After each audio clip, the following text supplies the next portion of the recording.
काय म्हणावं आता, गॅसच्या किमती तर आभाळाला टेकल्यात आणि आज ऐन वेळी या गॅसने दगाच दिला.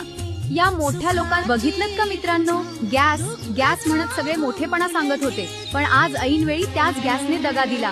आज गॅसच संपला, पण आपली चूल कधीच कोणाला धोका देत नाही. आणि आता आली खरी मजा.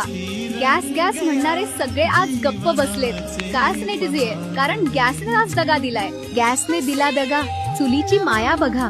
कितीही पुढे गेलं तरी संकटाच्या वेळी आपली जुनी चूलच मदतीला धावून येते.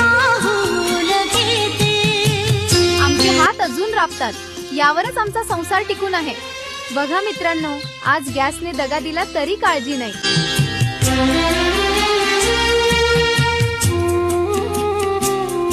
चूल म्हणजे केवळ लाकडं नव्हे, ती घराची ऊब आहे. त्यात जो कष्ट करणाऱ्याचा घाम आणि मायेचा ओलावा असतो